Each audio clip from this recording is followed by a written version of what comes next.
So we'll call the meeting to order at 6:31.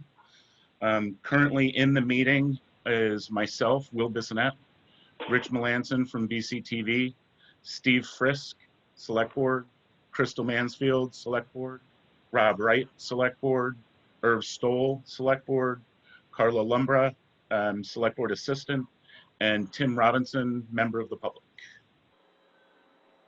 So let's jump in. I'll entertain a motion to approve the minutes from the Select Board meeting of July 14th, 2020. So moved. Second. Any discussion? Hearing none. All those in favor of approving the minutes from the Select Board meeting from July 24th, 2020 signify by saying aye. Aye. Aye. Aye. Opposed? Abstentions? Motion passes. We do have some additions tonight. So let's see. Take my glasses off. Under correspondence, we have a letter from Sherwood Lake and also a letter from Craig Hunt. Under new business, we will have a inspection report from Barrows and Fisher regarding the fuel tank at the town garage. And then also under new business, we have the renewal of our NEMRC contracts. Will, can I add under new business a conversation around the Veggie and Go food bank location? Yep. Thank you.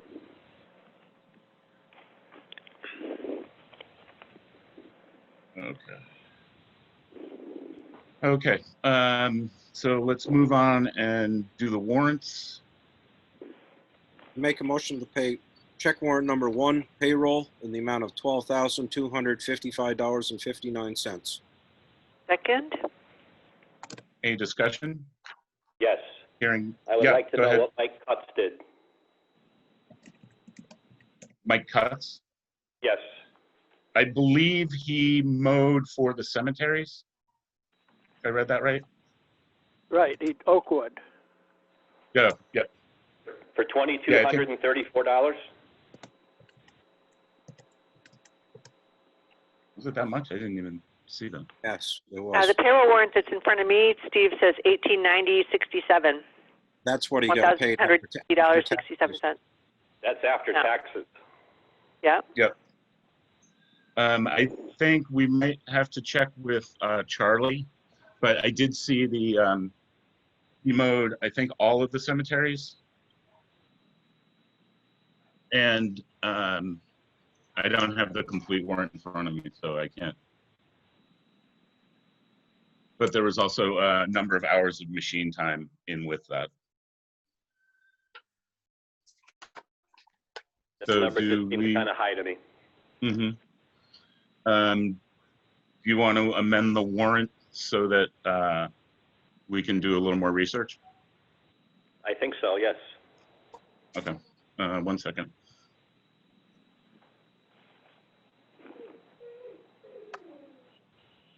So, 12,259.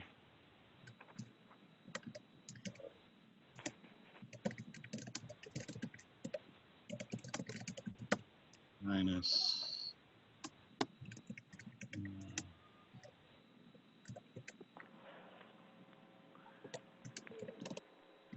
Where is it? That's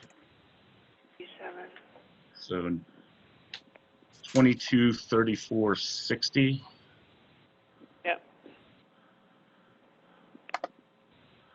So the amended amount would be $10,020.99. So, Rob, do you want to amend your motion? Would amend my motion to the amount of 10,000 again? $10,020.99. 10,020. Or sorry, $1,020.99. Nope, you're at $10,020.99. I was going to say my Brattleboro mathematics were 10,020.59 cents. 99. 99. I'm going to have to get a pencil and write it down. Okay. Is there a second? I'll second the $10,020.99. Thank you. Okay. So the motion now is to pay check warrant number 1 out of payroll in the amount of $10,020.99. Any further discussion? Hearing none, all those in favor of paying check warrant number 1 out of the payroll in the amount of $10,020.99 signify by saying aye. Aye. Aye. Opposed? Abstentions? Motion passes. Make a Carla, mo- can, 1 second. Carla, can you just Yep. make a note to, I'll email Elaine tonight, but just make a note in Oh. case she doesn't get it or whatever. Yes. Thank you. Mhm. Okay, Rob. Make a motion to pay check warrant number 2, payroll tax in the amount of $4,927.49. Any discussion? Second. Any discussion? Hearing none, all those in favor of paying check warrant number 2 in the payroll taxes in the amount of $4,927.49 signify by saying aye. Aye. Opposed? Abstentions? Motion passes. Make a motion to pay check warrant number 3 out of the general fund in the amount of $4,195.12. Second. Any discussion? Hearing none, all those in favor of paying check warrant number 3 out of the general fund in the amount of $4,195.12 signify by saying aye. Aye. Aye. Opposed? Abstentions? Motion passes. Make a motion to pay check warrant number 4 out of the highway fund in the amount of $3,124.39. Second. Any discussion? Hearing none, all those in favor of paying check warrant number 4 out of the highway fund in the amount of $3,124.39 signify by saying aye. Aye. Opposed? Abstentions? Motion passes. Make a motion to pay check warrant number 5 out of the equipment fund in the amount of $766.85. Second. Any discussion? Hearing none, all those in favor of paying check warrant number 5 out of the equipment fund in the amount of $766.85 signify by saying aye. Aye. Aye. Opposed? Abstentions? Motion passes. Okay. So warrants are done.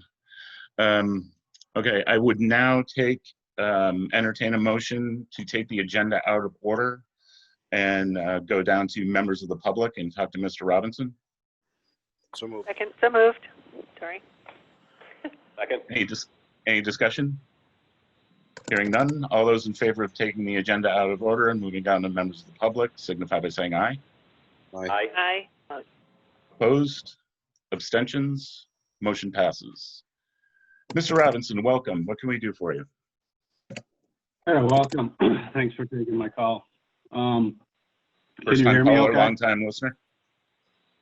Yeah, yeah. Yeah, we can. Okay. Hey, I've stopped in, talked to the road crew a couple times, talked to Steve,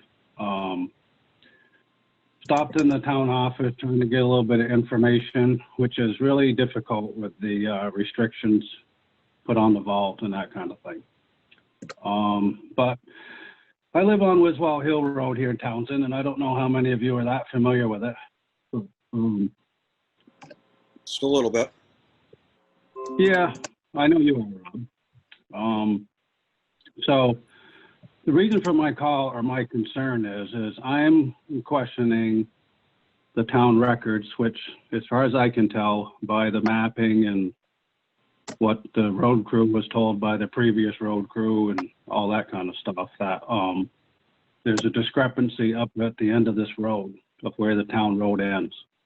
And I would like to get that cleared up. I've lived here 20 years.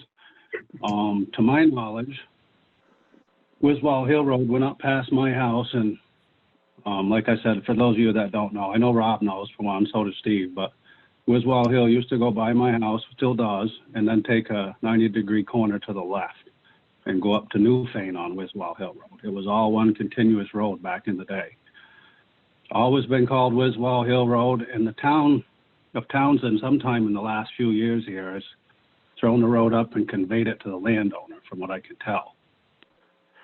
That was But- discontinued way back in the 30s. Yeah, discontinued her, but not officially thrown up. Because they did a recent conveyance here the last few years to the landowner and actually conveyed the land to the adjacent landowner on this side. I think it happened a while ago when what you're talking about, Tim, happened when Eamon DeWitt owned the land and so on and so forth. I know Kit Martin was on the board, and I think piece of property, or not the piece of property, but the area that you're talking about that is maintained is not part of Wiswall Hill Road. It's actually Sugar House Lane. And if you look on a map, you'll see Sugar House Lane. And I know that Bob Holden, Twyla Holden, and Barrett Strong's piece of property, as well as, I can't remember her last name. It used to be Joe Gambardella's place. Anyways, Yeah. those are all on a 911 number of Sugar House Lane. Okay. And so do you have documentation of that, Rob? Because I've been to the town clerk looking at tax maps. What type of Anita documentation? and Kurt. Well, for one thing, the tax maps. Bill, that says Sugar House Lane. One at a time. I'm talking over somebody. Sorry about that. The only documentation that I would have is like at that sugar house that's there, my electric bill says Sugar House Lane. Okay. Past that, I don't have any other documentation. Yeah. So there's the towns have a book of highways or a book of roads in the vault. All these roads just weren't made up and dropped out of the sky. They were laid out and agreed to. The tax map that you go to look to, Kurt and Anita pulled it out the other day and agreed. And there's even a note written on it that this road is not drawn correctly. And I don't believe the highway maps are too. Carl has been nice enough to send me a few things that they're maps that the town has or they've got copies of or something, but they hold no legal bearing. And if Sugar House Lane is a town highway, it's listed on the map incorrectly as Wiswall Hill Road.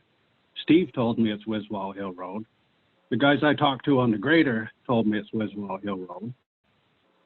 So I'd like to just find this out because, I mean, like I said, I've lived here 20 years, and to my knowledge, I've walked up and down that road plenty of times, and the town's always turned around where Wiswall Hill makes a sharp 90-degree corner to the left. And I noticed this year, they're grading and plowing and dumping all kinds of loads of gravel and everything all the way out to that sugar house that you're referring to. In the 20 years I've lived here, I've never seen any of that stuff done.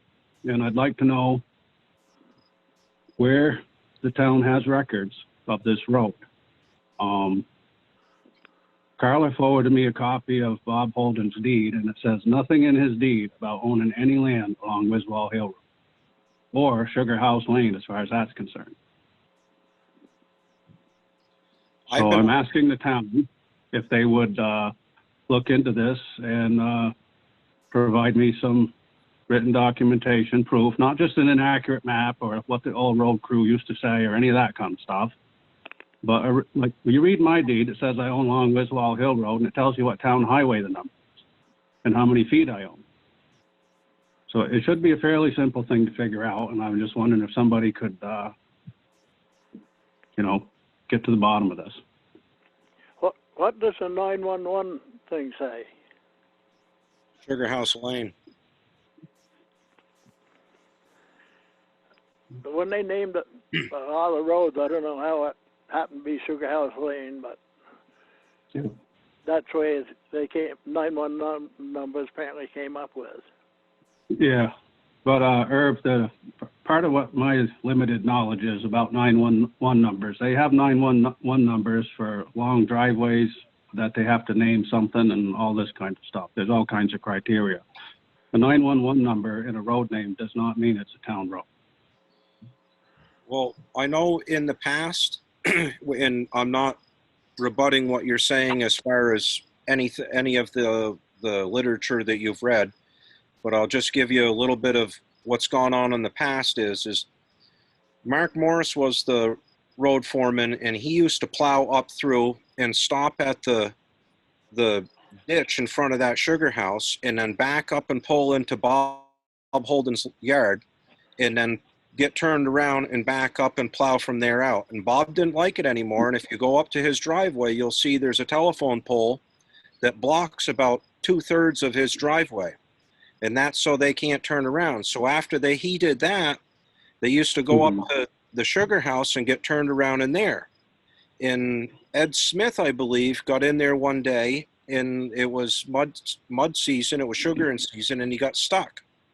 And they had to pull him out with the grader in the bucket loader, and it was quite a performance, and they made a big mess. And then after that, they started turning around at the Wiswall Hill area that you're talking about now. So that brings you back to like at least 20 years that they've maintained that little piece.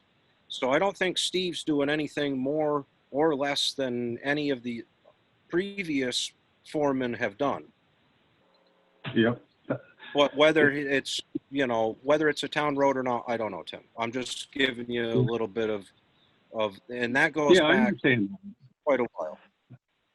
Yep. And I'm that's referring what- to my that's what my point is. V-Trans road mileage map that shows Road- Wiswall Hill, Town Highway number 34, at 0.54 miles in length, or 2,851 feet. And I did walk it with the wheel, and it does, I put a ribbon on a maple tree at 2,851 feet, and that's just below the sugar house. That's what I was gonna say, where that gate was, is where the mileage was measured by the state of Vermont.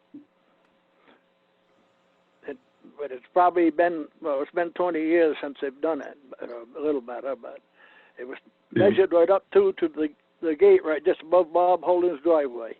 Correct. And That's where my wheel came up with 2,851. So So what, one thing to interject here is that every year we sign verifying the amount of roads that we have paved and unpaved. And if that's on the V-Trans map, we have been signing that is part of our town roads. I understand that. And rightly so, if you can just kind of respectfully hear me. I'm not trying to say anybody's intentionally doing anything wrong. I'm just saying that things happen over time. And somebody that was here during that time, the state passed some law or whatever and said, we got to know how many miles you have. And somebody gave them this number, so many feet from here. And how'd they get that information? Just guessing? Somebody told them? And all I'm saying is, if You look it on the highway map, and it'll tell you what that mileage of that highway is. that, I know that, Irv, I understand that. I'm not so sure you understand quite what I'm saying, though. I'm just saying that that's a number that the state uses to reimburse the town and keep track of a certain amount of miles and all this kind of stuff. It has nothing to do with the legality. And if you read someone's deed, they've never owned land on a town road before.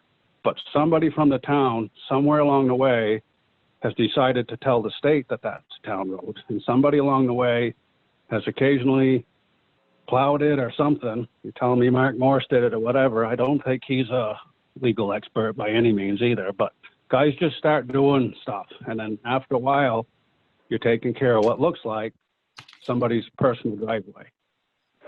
Because it's never been Wiswall Hill Road.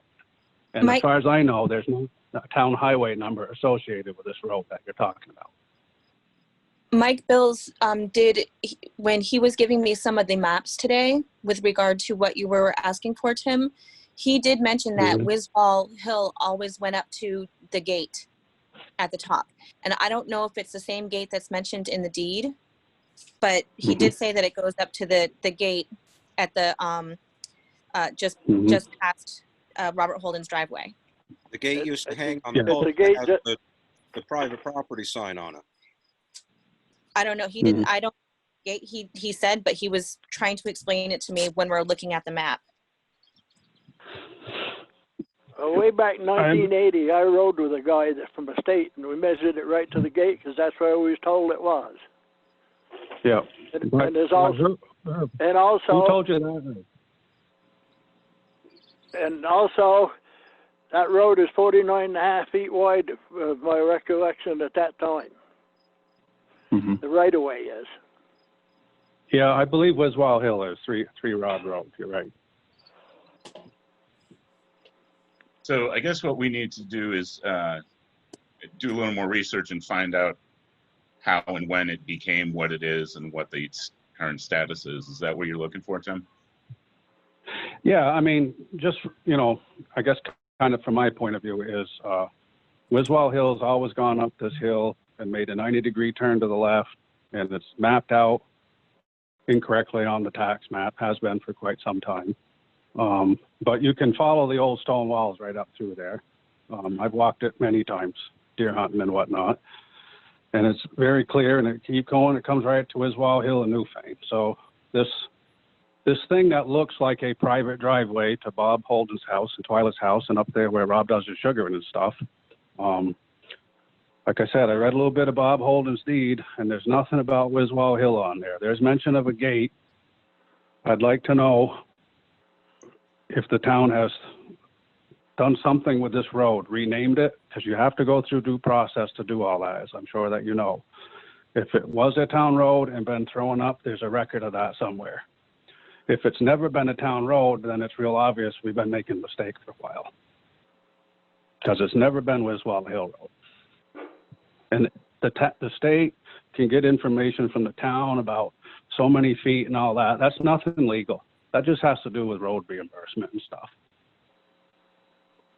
Well, I mean, the state thinks that the state thinks that's where the road ends. It does have the town road associated number with it, and I understand that what you're saying is this may be an error, and it may have been an error for quite some time. I'm not sure personally how to rectify that. Mm-hmm. If it is in fact an error. That was Ivan Robinson went with me at the time when we measured it with the state guy, and he said that's right where the town had the end of the road. It was about there by that gate. And Charlie Sleeper did before. Can I ask, out of 20 years that you've lived up here, why does this all of a sudden come up now? This is the first time, Rob, that I have ever seen this road so muddy in the spring in the 20 years I've lived here. And I have never seen so much gravel dumped on this road in my life in the last 20 years anyways. And I've never seen the town dump a drop of gravel out that road, much less grade it and stuff. They've always turned around, to my knowledge, when I've ever been up there in the wintertime, just past my house, taking walks with my dog and whatnot. They've always turned around where Wiswall Hill turned left and went right up to, continued on to Newfane there. So all of a sudden, I've seen tons of town truck traffic up here and gravel and grading like I've never seen before. And I just wondered what it was all about. I know the Asplin Tree Company was out here doing some trimming, and I thought they were on here when the roads were posted. And I think so. But at the same I just got a little curious and I went up there and took a look, see what's going on, and I see all the trucks dumping gravel out through there and grading and whatnot, and I was like, wow, I've never seen that before. Thought the road did and always has turned left. Now, if that road went straight, it's not Wiswall Hill Road and never has been. You can't have an intersection and have the road go two different directions and call it Wiswall Hill. So it's either Sugar House Lane, Town Highway 19, 14, whatever. There's got to be some documentation here or something, not just what somebody said years ago or what the state says. The state doesn't decide where town roads are, how long they are. Somebody from the town told the state that. Well, who was somebody from the town? What did they know? Have they read the deeds? Did they look that up? Doesn't sound like it. I just think there's an error here, and I would like to get it ironed out. As a taxpayer, I'm just concerned about some of my tax money going to inappropriate use up there. Is what it looks like. And if it's going to appropriate use, then just let's get this straightened out. Okay. Well, I don't think we can make any decisions now. Steve and Carla, do you want to contact VTrans and see if we can trace back if and when it changed from turning left to going straight? I heard a story from Mike Bills that was always Wiswall Hill Road, but what people thought Wiswall Hill Road was the private road that Mondewitt, is that the gentleman that used to be on the board? Amen. Amen to it. Amen. Oh, Amen to it. Okay. So the road that people thought was Wiswall Hill Road for many years was actually not Wiswall Hill Road. It was a road that town was maintaining that was on his private property, and then he stopped that years ago. So from that is I think the discontinued road that people look at and think was Wiswall Road, if I was looking at the maps correctly. But and as far as Mike Bills is concerned, and he was on the Ancient Roads Committee, Wiswall Hill Road always went out to Mr. Holden's driveway.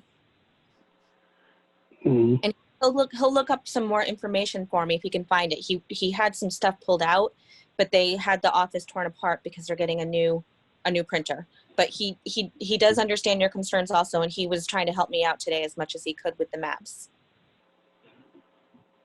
Yeah, okay, Carl. This is Tim talking again, but just for the sake of everybody, when we were talking the other day, there's some record within the last decade of the town conveying land to the landowner that used to be Eamon DeWitt, and it's not him anymore. So if the town's conveying this guy land, what'd they convey it for? They conveyed what was Wiswall Hill Road. And I think if you read his deed, which we can't get in there now because everything's locked up and stuff, and you got to wait 3 or 4 weeks just to use the town records. I think you'll find that guy's deed says so many feet along Wiswall Hill Road. And I've read Bob Holden's deed, and his does not say that he owns on Wiswall Hill Road, and that goes back to 1940. What road does it say he owns on? It doesn't. So he's landlocked? Nope, I'm not saying that. Okay. It gives reference to a roadway.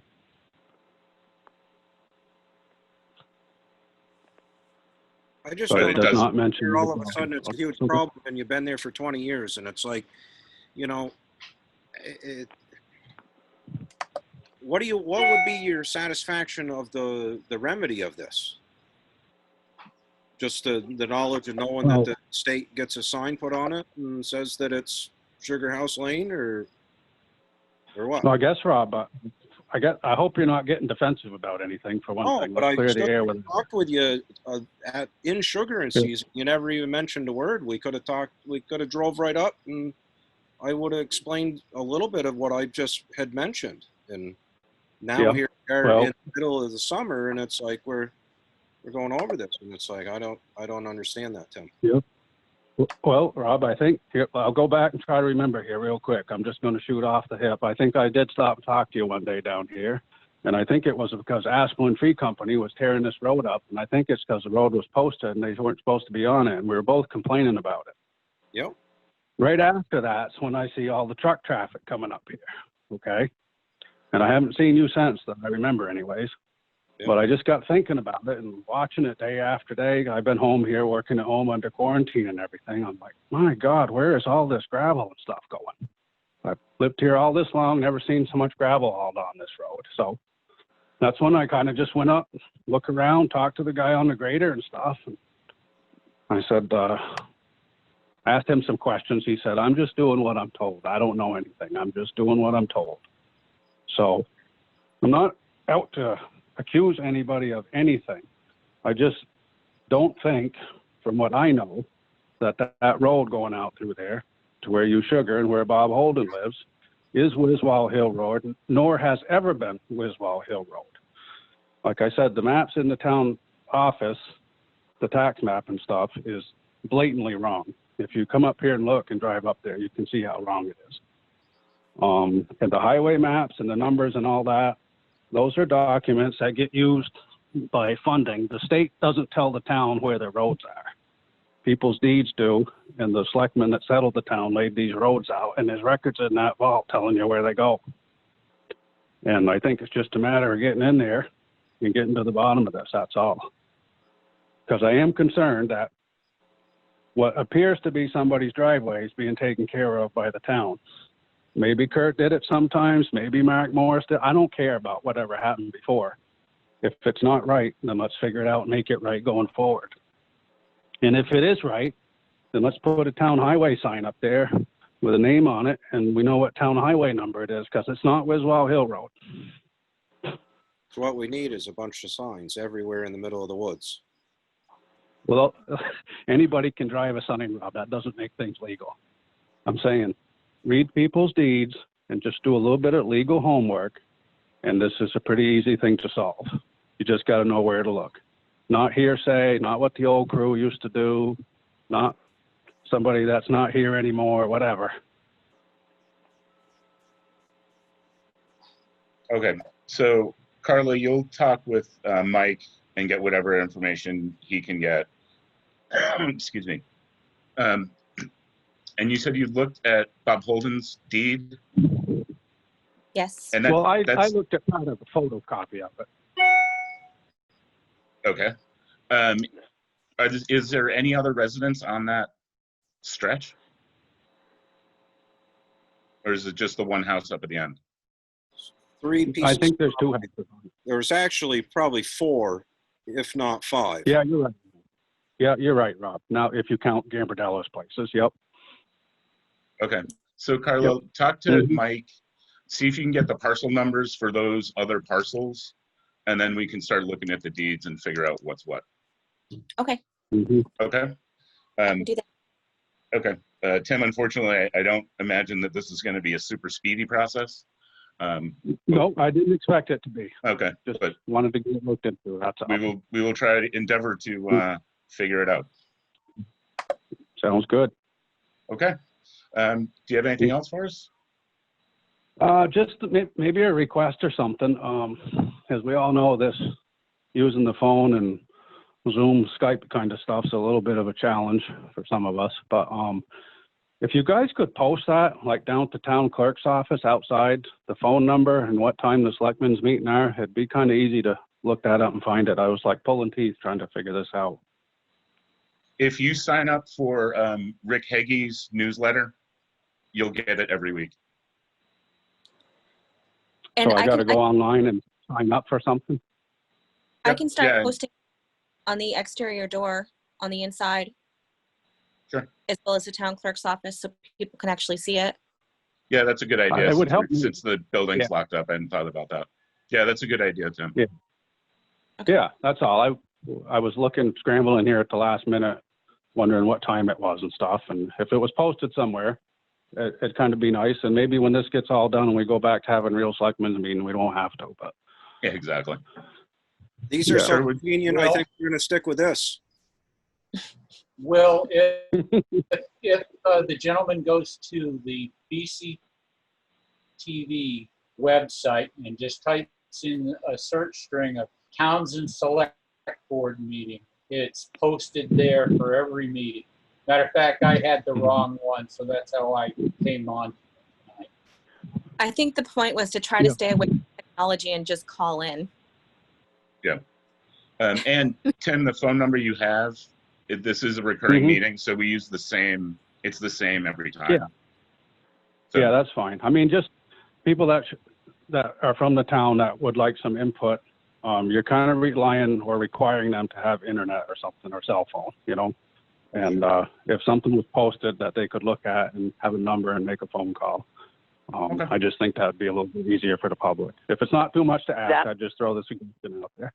No, we can definitely do that. Yeah, that's all I have. Thank you. All right, Tim. Thank you for your time. Thank you. Yep. Bye, Tim. Okay. So let's see.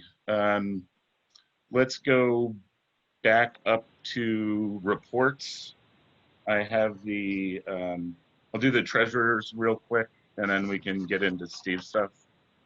So the treasurer's report in the sweep account is $704,879.40, and in the checking account is $30,000.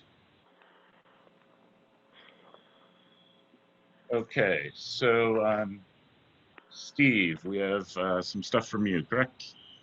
Yes. After the last meeting, we repaired 4 driveway aprons that we discussed on Route 35 with some gravel. I've had one resident approach me and ask if his driveway can be repaired because of the same issue, and that's Rick Snow's house. Does anybody on the board have an issue if we repair that apron? I do not. No, I don't. No, it's the same issue, so we might as well just go ahead and do it. Okay. Moving on to food scraps. It's continuing to be an issue, disposing of them. Robbie was off Monday, so we ran him down today. I say we because I went with him. The barrel from Saturday was pushing close to 300 pounds. It took 3 of us to get it in the truck, and that's why I went with him. Nobody at Triple T will assist him in unloading them out of the truck, so I went down to help him today because this is only going to be a workers' comp case that we're facing. Mm-hmm. The 2 barrels that we have for weekdays, Tuesday and Thursday, do not quite fill up halfway. So my recommendation to the board is that we utilize Triple T's roadside service. We would require 2 containers instead of 3. The charge is $125 per month per container. So that's $250 a month for them to come weekly to come on site and dump our container. We had to move them to the cold storage shed. We had to fix the doors so they were lockable because the smell was so bad inside the garage being closed up all day. It's like an oven in there. And between the flies and the smell, we moved them to the outside now. But we're just looking at a workers' comp case if we don't solve this problem. Would it be How easier often to would they dump them, Steve? They would come up once a week because they do Valley Cares and they do Grace Cottage. Oh no, that's just a question I had, because the hot weather, you can't leave them around. Correct. What's the quote again? $125 per container per month? Yes. So $250 a month. Seems like really good money spent to me. Yeah, it allows us to keep in compliance. We're not going to get anybody hurt. I think that's still. I mean, we have the bag sales that generate some revenue. They cover themselves. They also cover the composting bags. I doubt that it would cover that as well because we did it pretty scant. We weren't trying to make any money on it. But we can certainly budget for it next year, and I think we have room in the budget in other places to cover that if we had to. It's not only safety, which of course is most important, but the other item is when we have to tip them into the payloader bucket, the bags all leak, and our shoes are covered, our pants are wet from the knees down. We have to go back to the shop and change our clothes. It's just not a very good situation. Yeah. Would we be smart to have a dumpster or keep the 65-gallon wheeled totes? Well, I don't know if there's going to be a price difference if we have a dumpster because we're still going to want it tipped once a week because of the requirements, the smell, animals, etc. Well, I'm just wondering if we're going to exceed the capacity of the 65-gallon containers. Well, as of right now, with the usage that we've seen since July 1st, 2 containers will do it. They'll be filled, but 2 containers will do it. Does somebody want to make a motion? So I would make a motion that we hire Triple T Trucking to service the composting bins monthly at a price of $250 a month. Is there a second? Aye. Rob, that was the second? Yep. Okay. Any further discussion? All those in favor of hiring Triple T to come and pick up the compost bins at a cost of $250 per month, signify by saying aye. Aye. Aye. Aye. Opposed? Abstentions? Motion passes. Is Irv on mute or did he vote? Did you vote, Irv? Yeah, Oh, okay. Did you vote in the affirmative? Yep. Okay, thank you. Okay, what else do we have, Steve? I think everything else I have is going to fall under other business. Okay. hey, Steve, Yes. on that road business, I'll catch up with you in a day or two. I can show you where to book it. Nobody knows about, I believe. You got it. It was done by a surveyor. Okay. Town hired the town line surveyed and the roads information. Oh, when was that, Irv? Oh, it was done, it had to be back in the, I don't know, 60s, Oh. 70s, way back in there. Interesting. Okay. The town that's why if you go over like Ellen Ware Road, you get down there and where the town line is, there's iron pins in the ground that show where the town line is. Oh, I didn't know that. And there's one way over and beyond Gale Brace down in towards Cushion Flats and stuff down in there. There's another iron pin that's a town line. Oh, okay. All right, so, There's one over on the Brookline Road, but just above Kirsch's. all right, since it's on the agenda under the highway, I think we should just do the RFPs for the Better Roads Grant and gravel crushing. That's the wrong one. So we have two RFPs. The first one is that I have is gravel crushing bid. And that is the town of Townsend Selectboard are accepting bids for gravel crushing to produce 1 1/4 inch gravel and approximately 300 yards of 2-inch stone. Total costs, including travel and setup costs, shall not exceed $40,000. Crushing will take place at the Townsend Gravel Pit in Townsend, Vermont. Contractors to supply all equipment and make products requested. No crushing will take place on weekends or holidays. All safety requirements are to be observed by the contractor during operations, and all final equipment shall be secured by the contractor when work is not being done. Bids should state price per yard for stone and price per yard for gravel. And they should be returned in a sealed envelope with a certificate of insurance prior to 4 p.m. August 11th, 2020.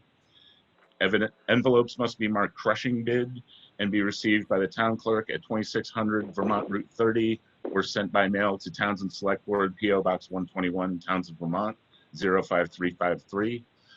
Bids will be opened at the public/virtual meeting on August 11th at 6:30 p.m. and the Select Board reserves the right to accept or reject any and all bids as it deems in the best interest of the town of Townsend. So that's the first one. And then the next one is an invitation to bid ditch, stone line, and check dams where applicable per Act 64 specs. The town of Townsend Select Board are accepting bids from qualified contractors to ditch, stone line, and check dams where applicable for approximately 1,312 feet on Wiswall Hill Road and approximately 984 feet on Deer Valley Road in Townsend, Vermont. All bids are due by 4 p.m. on Tuesday, August 11th, 2020. All bids should be clearly marked 2020 Act 64 BRG in sealed envelopes and mailed to the town of Townsend, P.O. Box 120, Townsend, Vermont, 05353, or dropped off at the town clerk's office at 2600 Vermont Route 30 in Townsend. Bids will be opened at a public virtual meeting August 11th, 2020 at 6:30 p.m. The Select Board reserves the right to accept or reject any and all bids. The scope of work is ditch, stone line, and check dams where applicable per Act 64 specs for approximately 1,312 feet on Wiswall Hill and 984 feet on Deer Valley. Contractor will be responsible for providing all material. Contractor will be responsible for proper signage. All ditch material will be dumped at the town pit in a designated location. A mandatory pre-bid meeting will be held at 9 a.m. August 4th at the Wiswall Hill location, then proceed to Deer Valley Road to review project locations and specs. And the project must be completed by October 30th, 2020. For both of those, if there's any questions, you can reach Steve Frisk at 802-365-4260 or at Townshend Garage at sbcable.net. Okay, so that covers those. Just want to add, Will, that the ditching RFP is a V-Trans Better Roads Program grant that we were approved for. Okay, great. No Could I town. just suggest that we, if we are shifting the select board meeting on the 11th because of the primary, that we'll need to shift the bullets due dates for both of those bids and rethink that a little bit. Right, because it's primary night, so at the bottom of the agenda, we're going to move the meeting. Steve, do you want to do the meeting after that? Revised. Let's talk about it when we get to it. Okay. All right, no town clerk report. I did the treasurer. Correspondence. Let's start with Sherwood Lake because he is here. I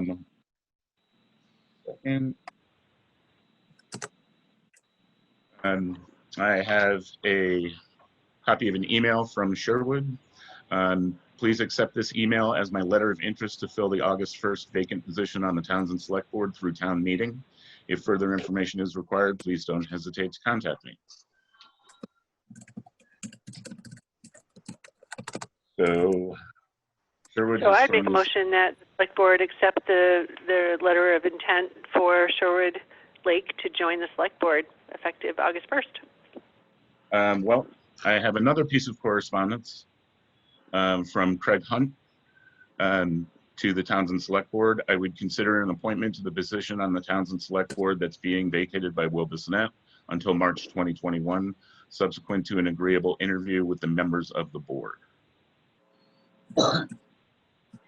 I think that we should, I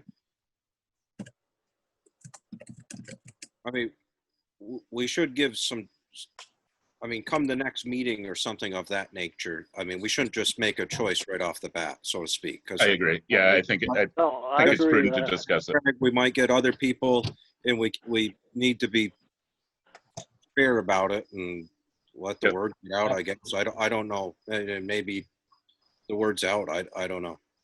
Well, the postings have been up, I believe, for 13 days. I don't know what the required posting length is. It may be 20 days, I'm not certain, but it's only been posted since the Wednesday after our last meeting. Yep. Yeah, so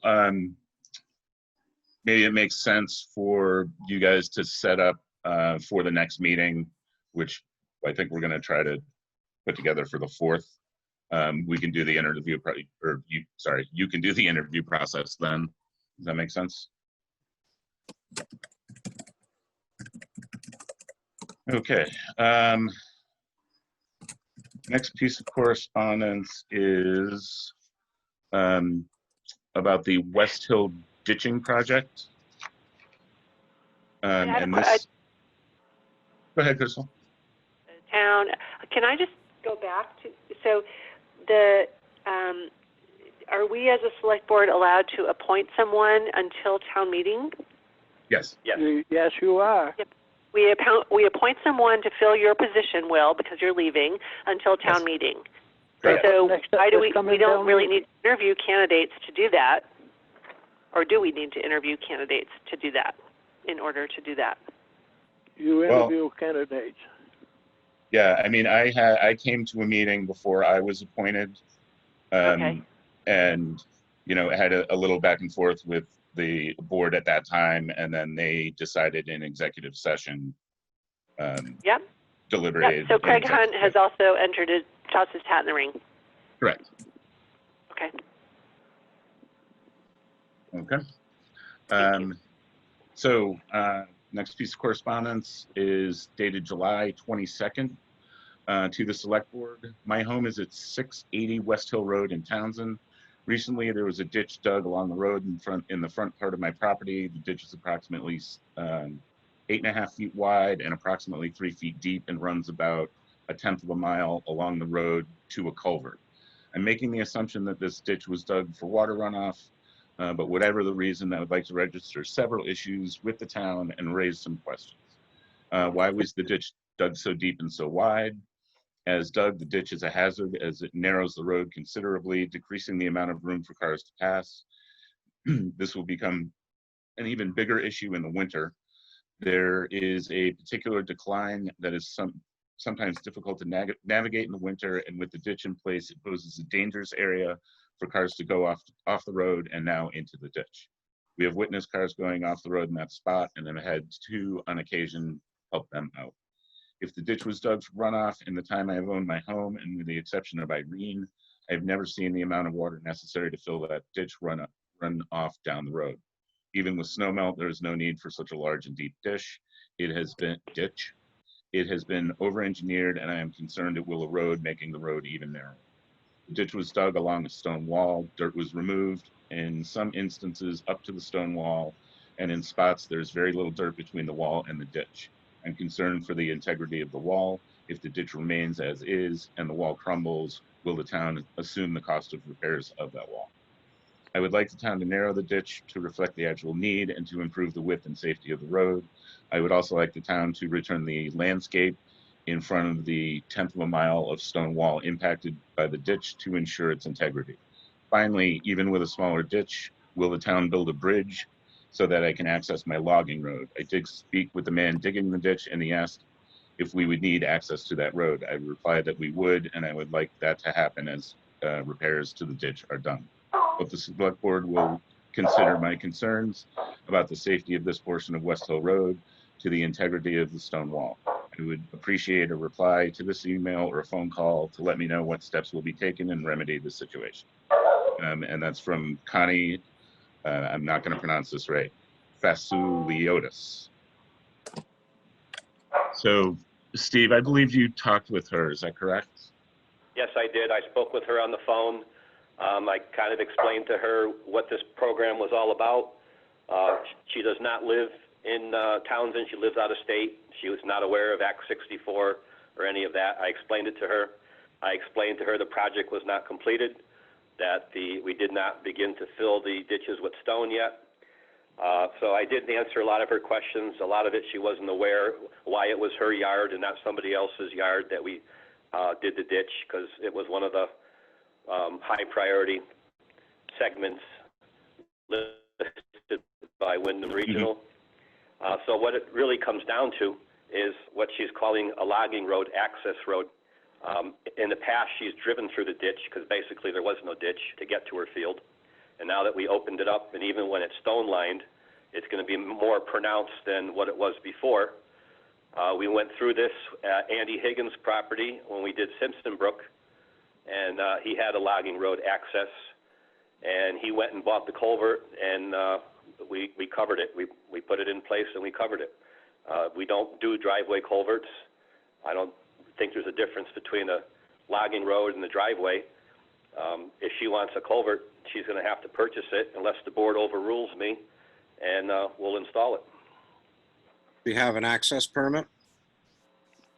Well, there's an existing entrance there right now. Now, has it been used in a couple of years? In place.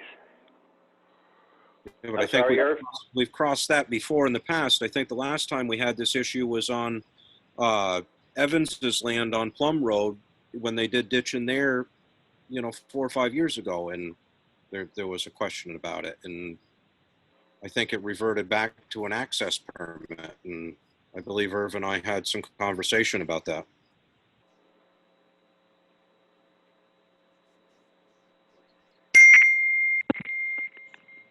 Okay. Herb, how was that handled? Do you recall?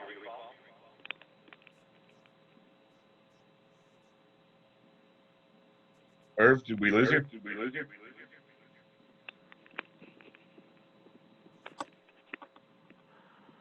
Hello. All right, Irv, you're back?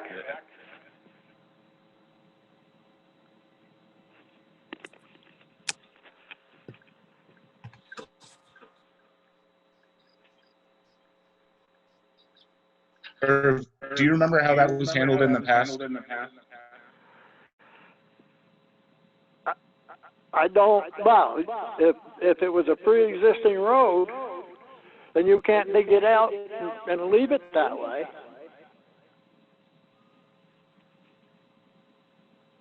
Because if it was right to the property, what a logging road or what it was,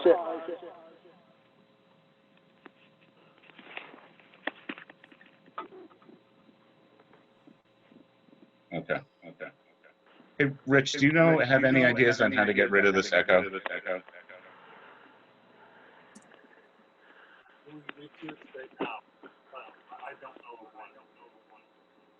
Sometimes if you have your computer up and your phone on at the same time, you get an echo. So I'm wondering if Irv maybe tried to call in on a different line or something and is creating like a chamber. Okay.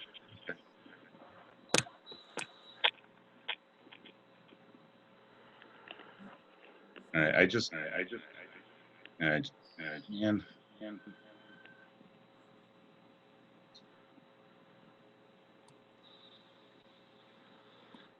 let me leave the meeting for 1 second, and I'll come back and see if that helps. Why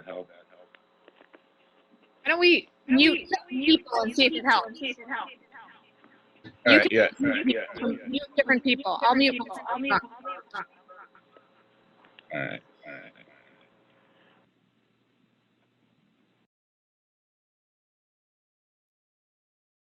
So I have now muted everyone but me. Is that still echoing for people? Now you are unmuted. No, it's much better, Will. Okay.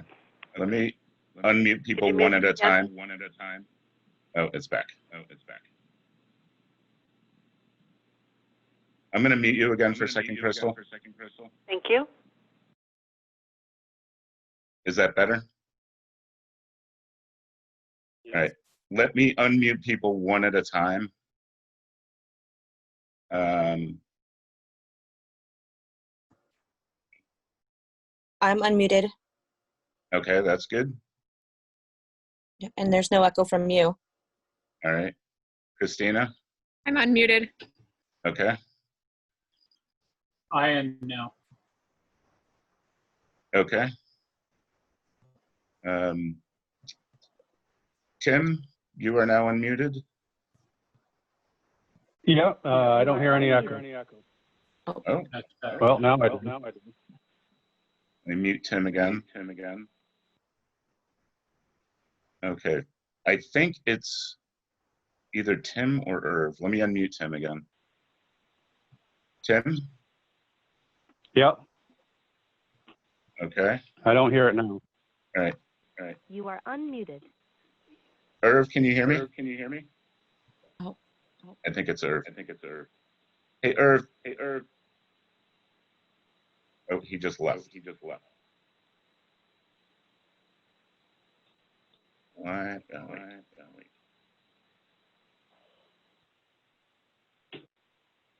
Is that better? Yes. You are unmuted. Irv, is your number 4530? No, that's me. That's you? Yep. All right. You are unmuted. And Irv is 7310. I think it might be the. You are unmuted. It almost seems like it's all the people who called in. Yeah, I think it's a problem with Zoom. So I'm gonna mute everybody on the phone, and then I will, after I do anything, I will unmute, and we can have discussion, albeit with an echo. Okay. So let me. Did we figure out what we were? Yeah. There you go, Rob. Where's Steve? Steve, you are. You are unmuted. Steve, that's you, right? You are unmuted. Hello? You are unmuted. Okay. I think we might just have to deal with this. Yep, let's move on. Okay. So what did we decide on the culvert? Should we get in touch with Connie and tell her if she wants to buy a culvert, we'll put it in? Yes. Well, I mean, that's what we did with Andy Higgins on Simpson Brook. Okay. He had a logging road access. He wanted to maintain that access. He bought the culvert. We put it in, and we completed the project. Okay. Steve, do you want to contact her and tell her that that's what's up? Yes, I will call her. Excellent. Thank you. Okay. Actually, we have on here a letter from VSP. They are looking for outreach from municipalities around. They have a process of reviewing fair and impartial policing and community affairs. And they are looking for a letter from the select board to talk about priorities around that. So what I think we should do is, Carla, can you draft a letter to Lieutenant French and then present at the next meeting to be approved? Yes. Okay.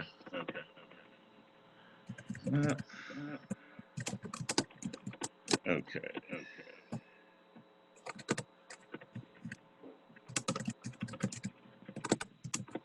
Sherwood, how about a COVID update?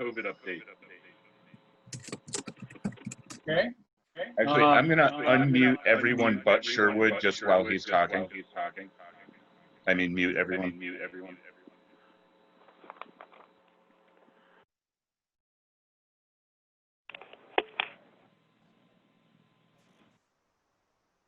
Okay. Sherwood. As far as COVID-19 goes, there's not much of a change in what we're doing right now.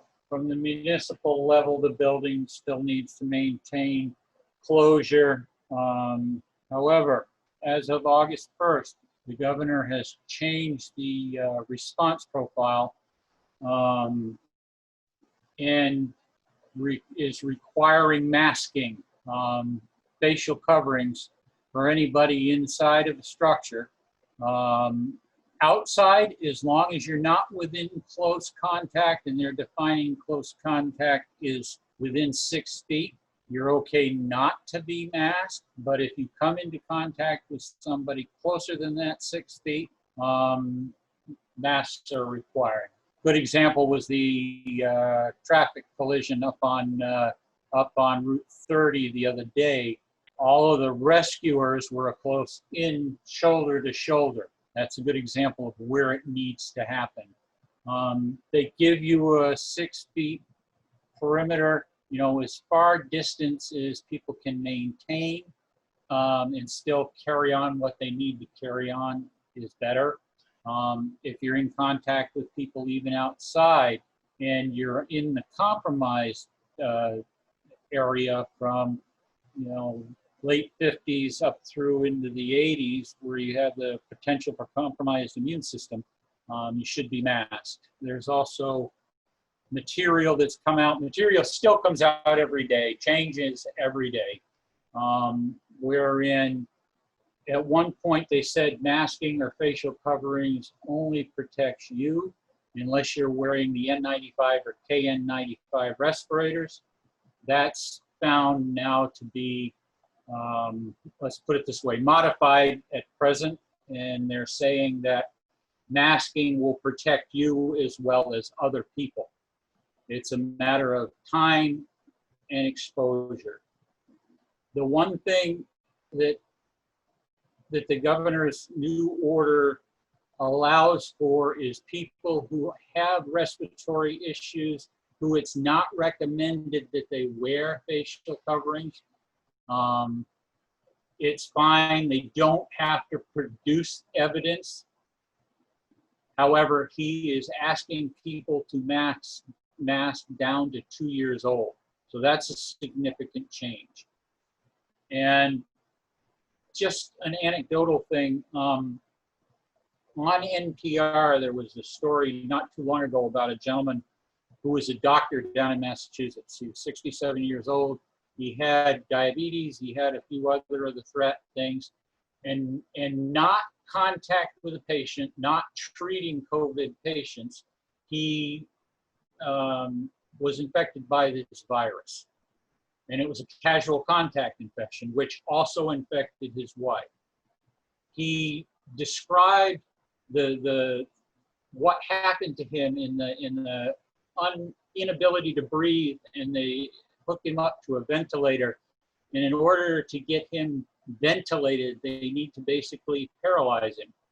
So he talked about laying there, staring up at the ceiling, knowing everything that was going on, and convinced himself that he was going to die and could do nothing about it. So if anybody has any problems with masking, I highly suggest you go to NPR and look up that doctor's story and listen to it, because there isn't any better evidence than that for why we should be doing this. Again, things are changing constantly, and keeping up on top of it sometimes presents itself with its own chore, but we need to comply with this order, and people are going to have to, at least as far as our circle, do it in the town hall, do it town highway. The firemen are doing the masking issue, and just maintain the status quo until we can get some kind of vaccine or it opens up more. That's as far as I've got with that. I have one other thing when you're ready for it. It has to do with security. Go ahead. Okay. Several weeks ago, as part of the COVID update, I talked to you about securing the buildings.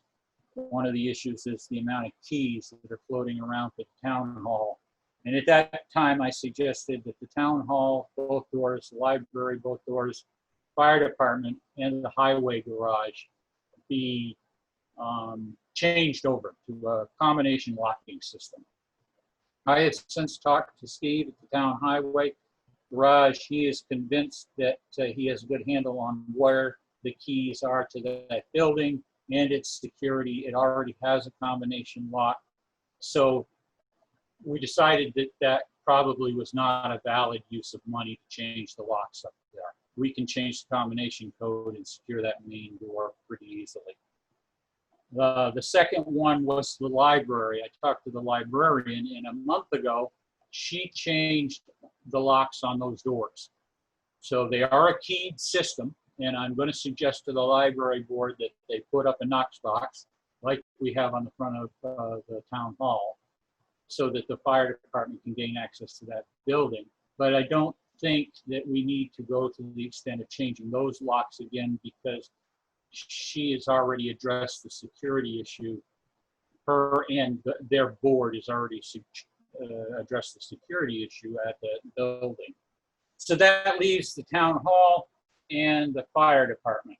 The fire department, the lock on that door is failing. It hit or miss whether you can get into it. They're taking steps to get access through a keyed door in the back if that one fails before we can correct it. And the town hall. The town hall, you all know the issue there with the amount of keys that are floating around. To do the town hall and the library, I asked 2 different locksmiths. One of them never got back to me. The other one gave me a price tag of $3,799.80 to do the work for the 2 buildings. I would ask that you approve up to $4,000 to replace those locks in case we run into problems. I also asked him to get a locking, the same lock for each building, extra keys so that if we rented the hall, we give the person a key, they can get in, they turn it back in with the understanding if they lose that key, they're gonna have to pay to replace the locks. And the code system would be just for employees and people that need access for their employment. I asked him also to come up with a lock that matches the color of the one that's on the front door so it doesn't stick out so much.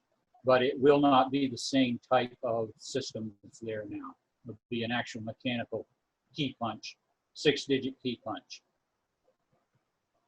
Okay, let me unmute everybody and we can discuss.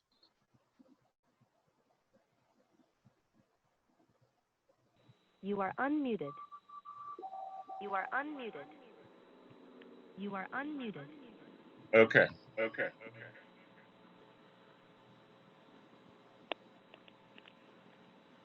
What do we think?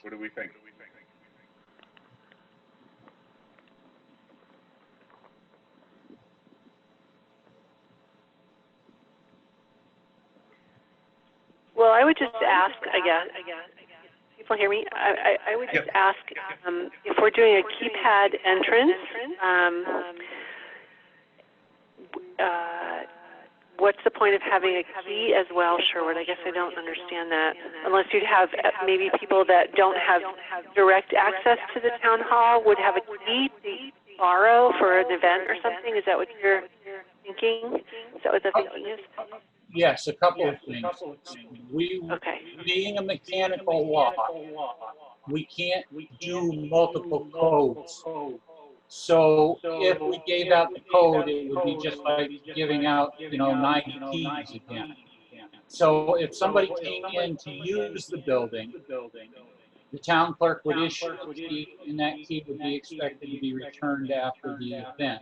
And that would bypass the key code. So essentially, instead of having 90 keys, you would have 3 keys, 1 in the Knox box to override the locks, and 2 for the clerk to use as rentals or events. Yep, Meetings great. of different boards. Yep, thank you. Anybody else have anything? Rob, you're muted.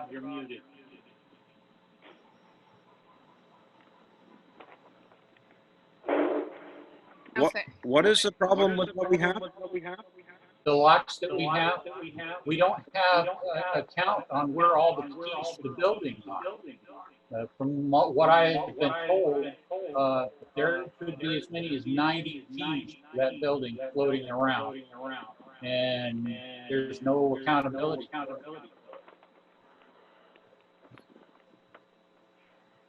Has there been a problem? What would happen, Rob, is if somebody left, well, let's take the board. Somebody leaves the board, or one of the other entities that will use the town hall, we just change the key combination, the combination code, and that secures the building. How many people leave that off? I'm sorry, I didn't hear you. I said, how many people leave that list off? I don't know. I gave Anita my keys today. From what I understand, this has been a problem for quite a while. I mean, I remember Craig complaining to me about it one time, that the place was wide open, and I think the previous chair had said something as well.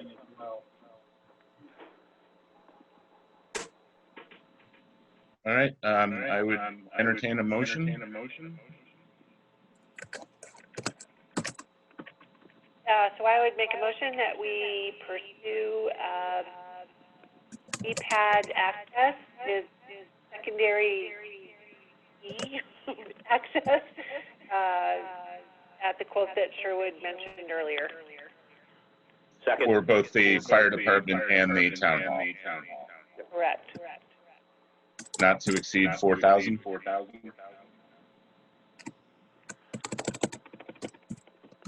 Is there a second? Second. Not to exceed 4,000? 4,000. Okay, thank you.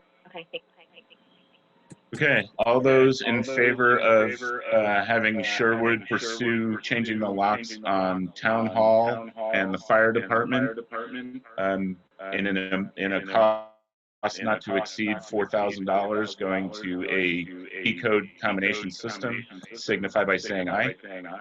Aye. Irv, did you vote? Yep. Okay. Rob, did you vote? No, I didn't vote. Okay. Opposed? Abstentions?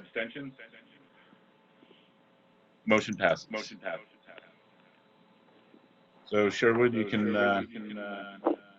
change up the locks. Thank you, sir. And we're all- Did you have anything else? No, that was it. The COVID things and the locks were all I had. Oh, okay. Really losing track of this here. Oh, you All totally right. sound like a rock star in your last select board meeting. It's like echo. Next up is speed limit, Townsend Acres. Steve, you were going to look into the cost of signs and I did. locations. Yes, we would require 20 signs to do all of the acres, and we would have to purchase $860 worth of supplies to do that.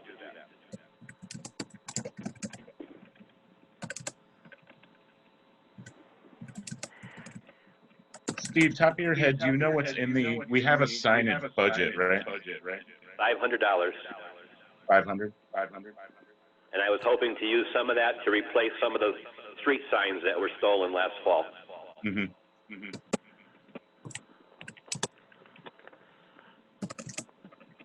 So, I guess I would entertain a motion to have Steve put 20 signs around to post the speed limit in the acres.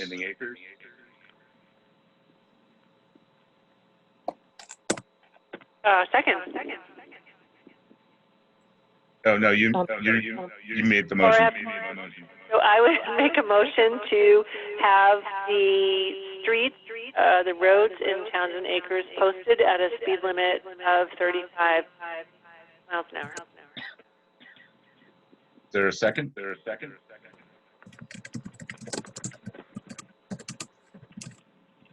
I'll second it for discussion. Okay, further discussion? You know, I've been on the acres. I can't even do 35 miles an hour on the acres.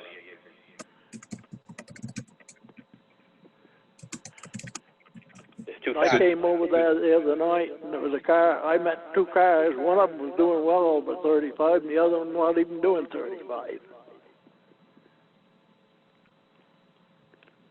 Yeah, I think the problem is the number of signs that we have to put up.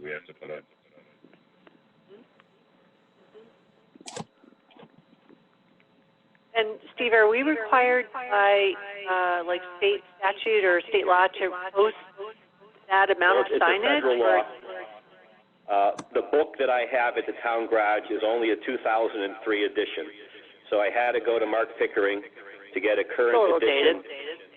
But he emailed me just what related to speed limit signs, where they have to be posted at each intersection.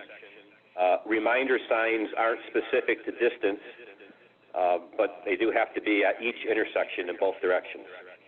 So that's why it's going to take 20 signs to post it legally. Can we put a And sign you really at the don't need reminder signs on Taft because of the intersections, but you do on the Brookline Road because you don't have any intersections. Wow. Can you put signs stating that it's a 35 hour speed limit unless otherwise posted? Not unless you put them on every road in town. Well, that's why I didn't know if it could happen. Maybe that would be less signs. Perhaps. Just a thought.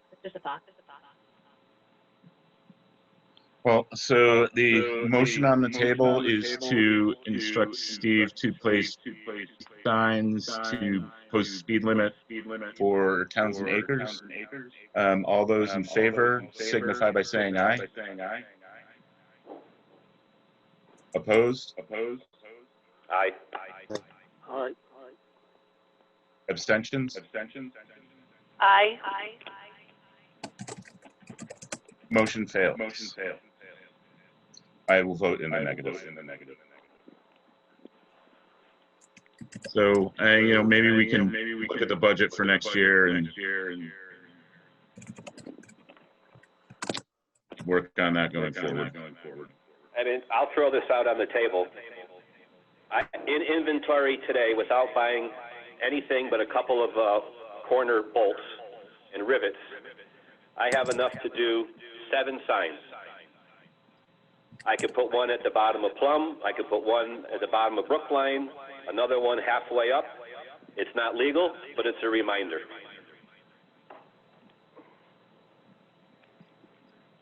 I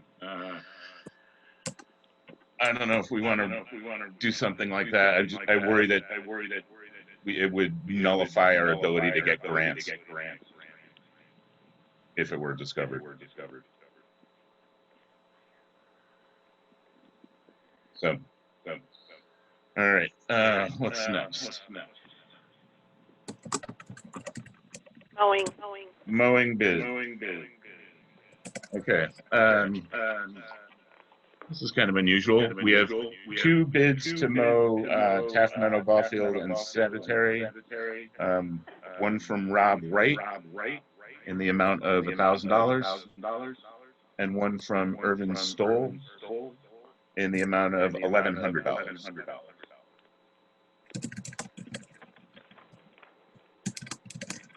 So I'd entertain a motion.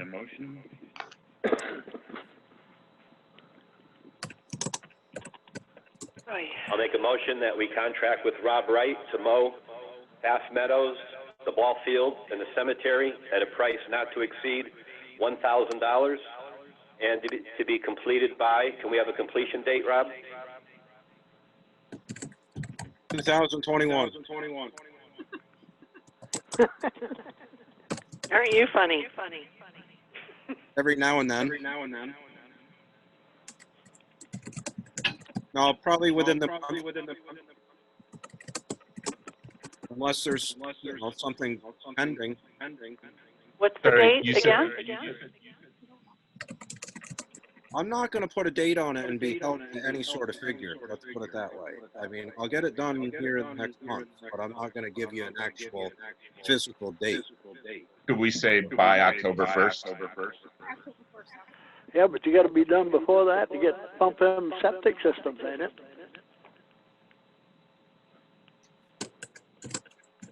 Dude, I'm like at the point I mean, Rob, you want the business, but you're not.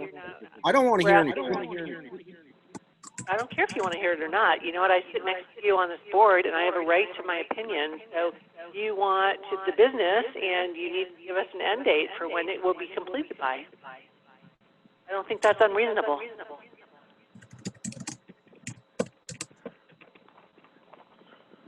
Rob, you're muted.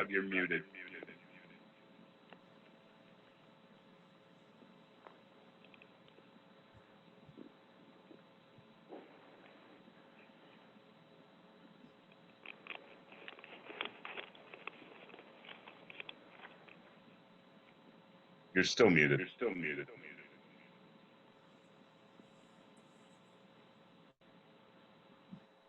There you go. What date you want on it? If you want it done in 2 weeks, put that on it. If you don't, whatever. So Well, we kicked the can down the road for the last month, and now all of a sudden we're going to have an actual date. Well, I just told you it'd be done before the 2021. Why don't you just say October 1st? It'll be done by October 1st. Okay, we'll say October 1st.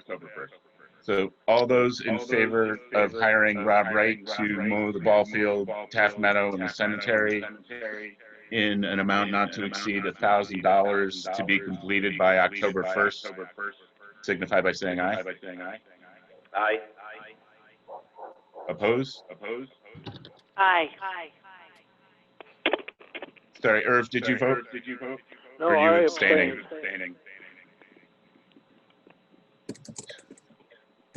So I would vote in the affirmative, but the motion fails.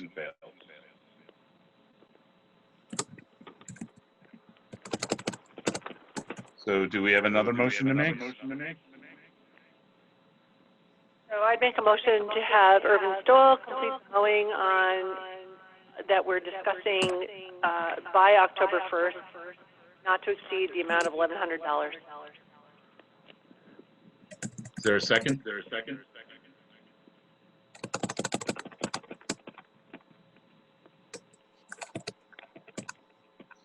No second? Motion fails for lack of a second.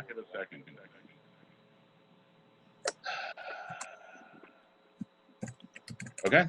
So I guess we're not going to mow the ball field? Is that what's going on there?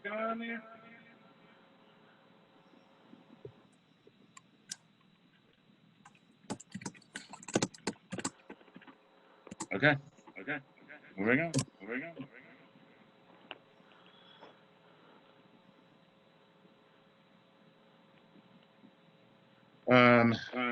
Okay, I have the paving bids for the RFP for Grafton Road. We got two bids. The first is from Allstate Asphalt Inc. And it's in the amount of $76.19 per ton in place. And the second is from Basin Brothers Trucking, and it is for $74.75 ton in place. I'd have to make a comment on this. Go ahead. There was a mandatory pre-bid meeting scheduled for July 21st at 10 a.m. at the garage, and two vendors were present: Springfield Paving and Allstate. Basin Brothers did not make the meeting. They forgot about it, and they came the next day and asked if they could still bid on it. I told them they could submit a bid, but it was up to the select board whether they would accept it or not, because they didn't make the pre-bid meeting. Even though they were given the same exact handout as the other two companies, they weren't there at the scheduled time.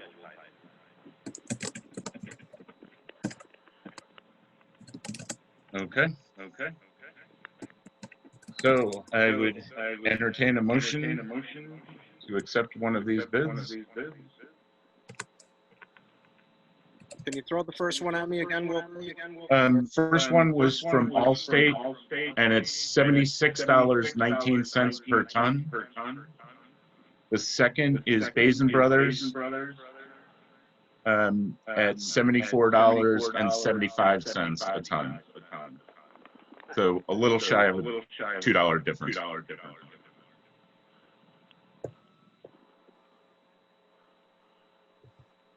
How many tons again were there? Sorry. It's an amount. Close to about 1,400 tons. Yeah, because they're going to say you take that bid price and put it into 100,000, and I'll tell you how many tons.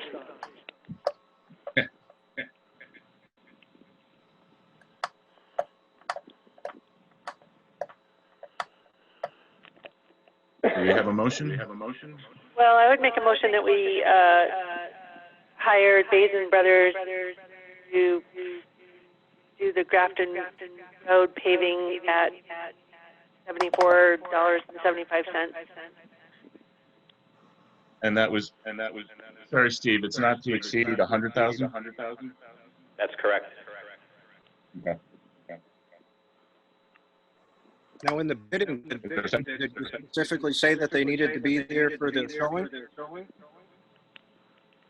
It's laid out as a mandatory contractor's pre-bid meeting.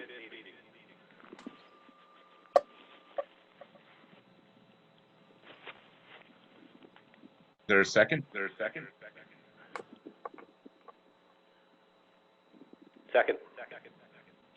Okay. Any further discussion? Yes, what's Basin's estimated completion date?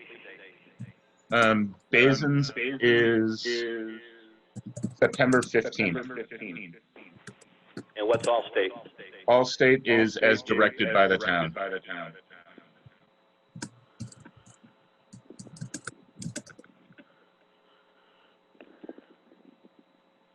Any further discussion? What's your feeling, Steve? Well, I want the lower price per ton in place because I want to get the footage. I'm already going to be short. I put approximately 5,700 feet, but that was based on a price of $73 per ton. So I'm going to end up a little bit shorter than I wanted to go. I'm still over a mile, but a little bit shorter.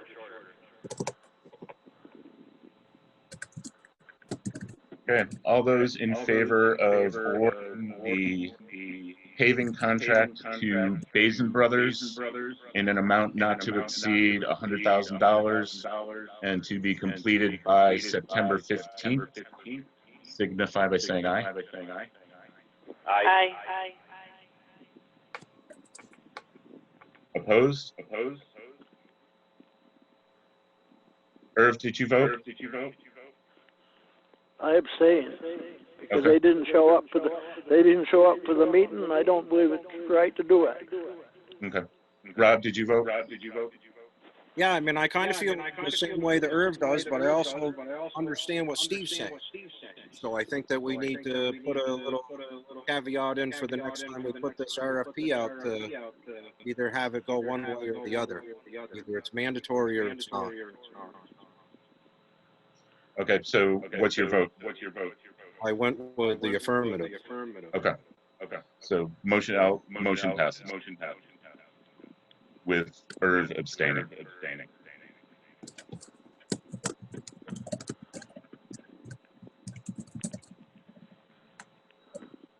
Okay, on to new business. We had the fuel tank at the garage was inspected and failed. We got a notice from Barrows and Fisher, and it's really mostly about I forget what they call it. A whistle. A whistle valve. That Steve informs me was a piece of code passed in 2017. Towns are scheduled to have the tanks inspected every 3 years, so we got 3 free years out of it. Steve, do you want to tell them what they told you? So we need a vent alarm to get our tank up to code. They gave me a quote for them to do it. It's cost $400. Currently, the tank is red tagged. They will not fill it until it gets replaced. What that does is it's a valve with a pipe that goes into the tank about 9 inches. As the tank is filled and the air escapes, it blows a whistle. Once the whistle stops, it means that diesel fuel has hit that bottom of the pipe, and that's when they know when to shut off the fill. That's what its purpose is. What did you say, 400, Steve? Yes, it was $400 to have Barrows and Fisher do the work. I make a motion that we hire them, put that whistle on so we can have fuel. A second. Okay. What about also a fuel level gauge that checked off as no on that inspection? It's checked off as no, but it's not required to get us back in service. Thank you.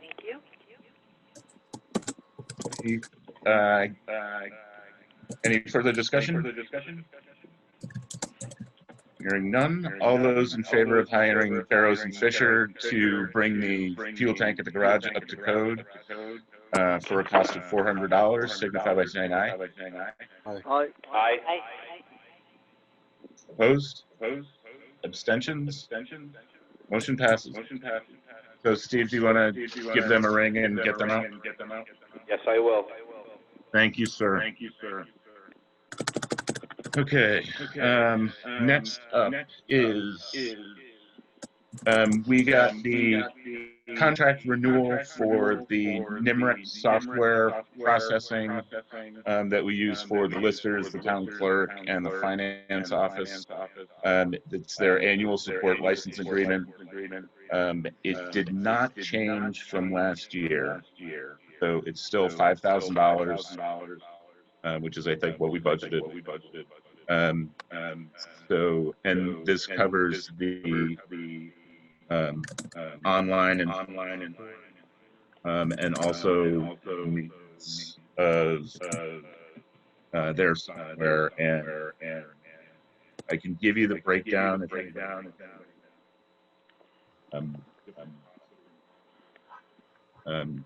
if anyone feels that it's necessary. The total cost is $5,000, like I said.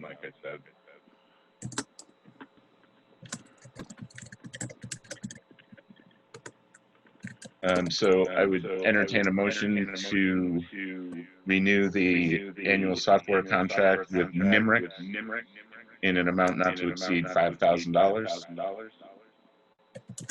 So moved. Second. Any discussion? Hearing none. All those in favor of renewing the NEMRC contract for fiscal year 21 in the amount of $5,000 signify by saying aye. Aye. Aye. Opposed? Abstentions? Motion passes. Okay. Crystal, you wanted to talk about the food bank? I just wanted to bring before the select board on behalf of Veggie and Go Food Bank. They are looking. There's clearly been a little congestion on Route 30, and the food bank is in operation, which is typically the fourth Thursday of the month between 12 and 1.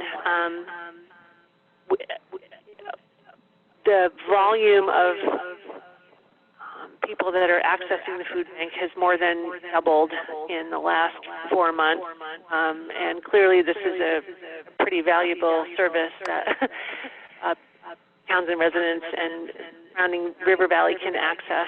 And so the question is whether we as a select board think about where else that could happen.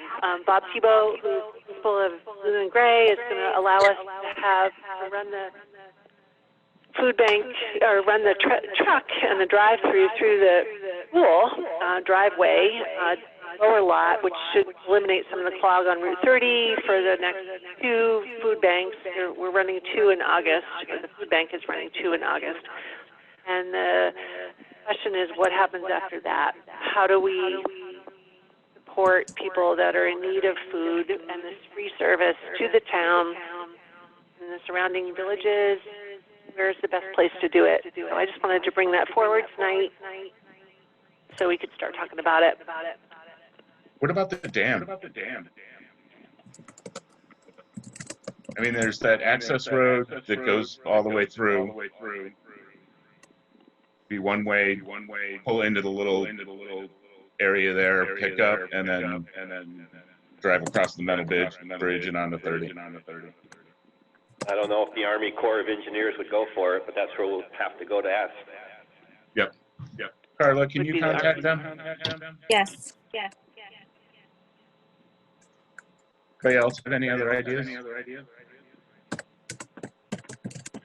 All field, but I don't know how you could turn everybody around. Yeah, that's the problem. It needs to have access like in one direction continuously through. So we thought about things like the Town Common, the West River Valley Community Project, or the West Townsend Community Project, just reached out to any of those folks yet, but just trying to think it through. But clearly the need is ongoing, and I think the people at the food bank are really aware that it's causing a lot of clog up on Route 30, and they're concerned about that. Yeah, last Thursday was absolutely horrible. Between people pulling over the side shoulder and allowing traffic to pass through. But once you got down to the guardrails, getting down towards Harmonyville, there wasn't room for 3 rows of cars, and people couldn't pass through. And it was traffic getting through. People had to go up East Hill and around to get through town. Just to show you how much that that food service, you know, really I think that desperate times. I think the key is to get it as far away from 30 as possible, so that people aren't so that they're lined up on a lesser used road. But nothing else really comes to mind.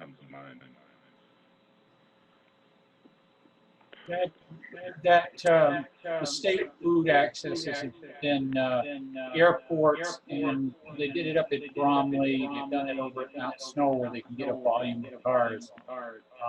When I was made aware of this from Steve, the only thing that came up with was also the Army Corps project, because you route them right off of Route 30. There's nothing back up, enough back cars up on there. If they do the turnaround down where you go down to the picnic area, and then out.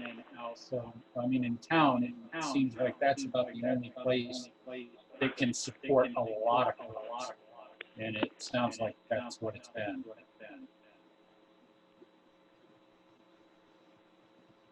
Well, yeah, Carl, if you could talk to the Army Corps and see what they have to say, maybe just everybody kind of.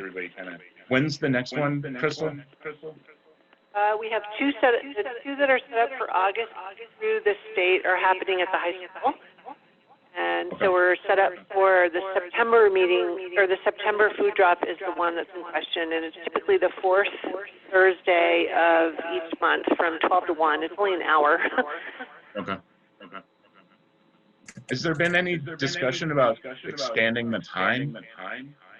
Because it seems like you could alleviate some of the congestion if you went like 12 to 3, so that everyone's not arriving all at the same time. Yeah, to the best of my knowledge, they are on a schedule also, so they're in several different locations on any given day, and our will is from 12 to 1, but we could certainly ask if they would be willing to extend their hours.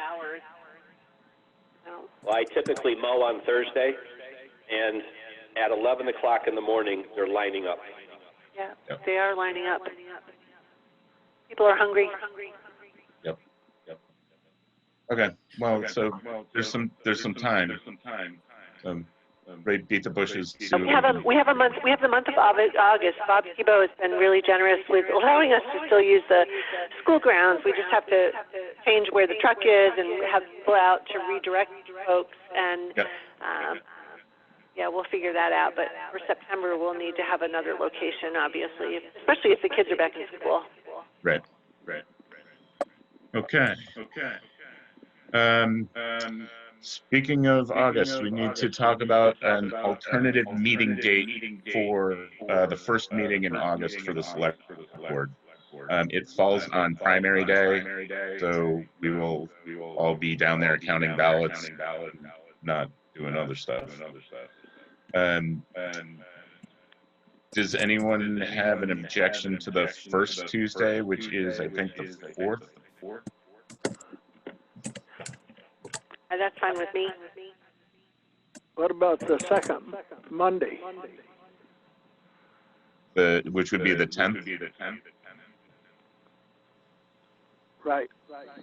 Actually, if we did that, we wouldn't have to move around the P's.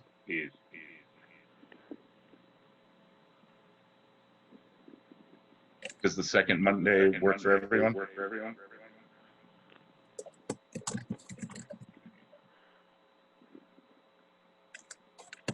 Does it work for anyone? 8:10?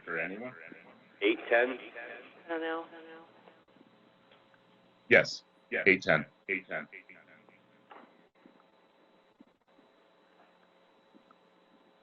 Yeah, I think that it could be an option for me as well. Yeah.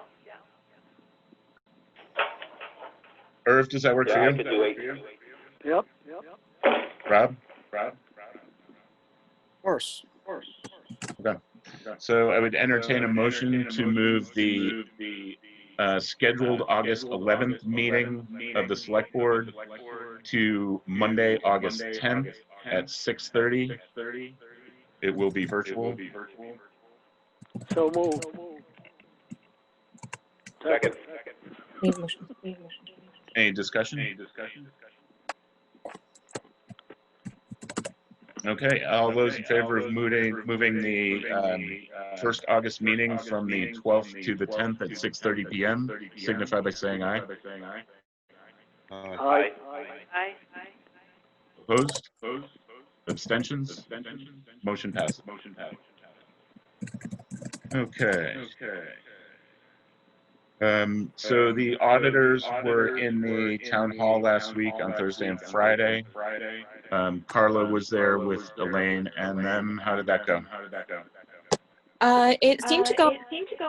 There were some trees that was pretty quickly, and then they said that they would put it together and send to it. Everything else can be done virtually, but nothing seemed to jump out, or that I was privy to. Okay. I did talk to Elaine today. She said there were about, I think she said like 20 changes, which is not very many, and just moving stuff around. So because we are now fully on cash counting, so she seemed to think it went pretty well. Yes, I spent a half hour with them as also, and it did go very well. Okay. Wiswall Road, we did. Am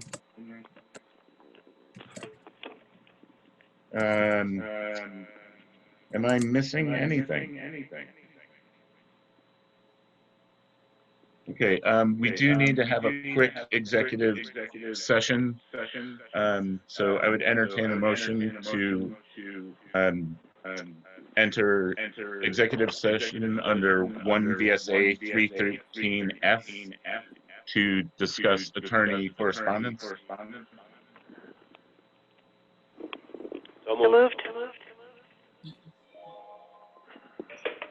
All those in Second. favor? Okay. Any discussion? Hearing none. All those in favor of entering executive session under 1 VSA 313F to discuss attorney correspondence, signify by saying aye. Aye. Aye. Opposed? Abstentions? Motion passes. All right, so let me hit pause on the recording. Rich, I'm going to put you in the waiting room.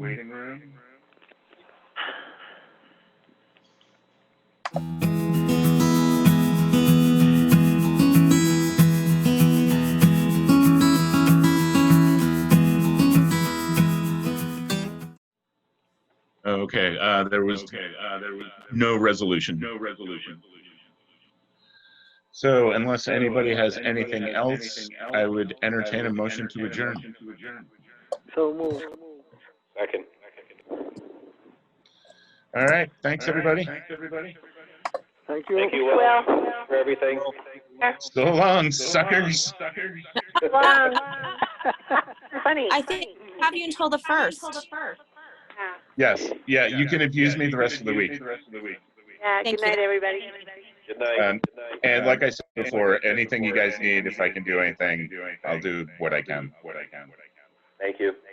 Thank you, Will. Thank you. Good night, All right, everybody. have a good night. Night.